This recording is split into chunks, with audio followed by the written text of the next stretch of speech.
Kolda est une zone à forte concentration de migrants de retour. Nombreux parmi ces gens sont ceux-là qui sont revenus au bercail avec des séquelles de l'immigration. Ceux qui ont des troubles psychiques sont nombreux parmi eux, selon des acteurs de la lutte contre l'immigration irrégulière. Et sur les 250 migrants de retour, les 94% ont déjà subi soit des sévices, soit des traumas, soit, comment je pourrais l'appeler, à la limite même des abus sexuels, donc qui ont fortement influencé leur comportement de nos jours, avec ses corollaires sur le plan psychologique, sur le plan communautaire, en plus maintenant des questions de stigmatisation. Parce que souvent ils sont confrontés à des problèmes de traumatisme, souvent ils ont des séquelles traumatiques parce que certainement ils ont vécu des expériences, en tout cas très dures, difficiles au cours de leur migration. Ils ont été persécutés, maltraités.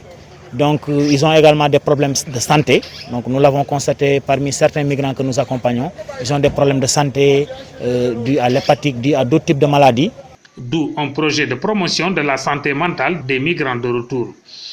Et en tant qu'organisation de la société civile, nous avons depuis tout le temps essayé d'intervenir dans ce secteur pour essayer de comprendre le phénomène, d'y apporter des solutions, mais également d'interagir avec les autres acteurs.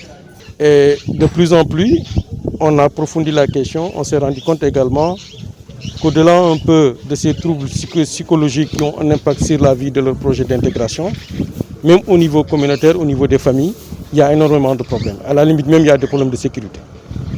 Et c'est dans ce cadre que nous avons essayé, à travers le gouvernement allemand et l'ONG AMREF, de réfléchir sur un projet de promotion de la santé mentale des migrants de retour, mais également des jeunes à risque. Et pour donner corps à ce projet, nous avons commandité une étude qui a fait un peu les 3 départements de la région et qui a ciblé 250 migrants de retour. C'est un projet pertinent parce que nous sommes dans une zone de transit et une zone pourvoyeuse parce que Kolda fait frontière avec les 2 Guinées et la Gambie, où on note une forte mobilité des migrants et des jeunes et une forte concentration dans nos communes d'intervention.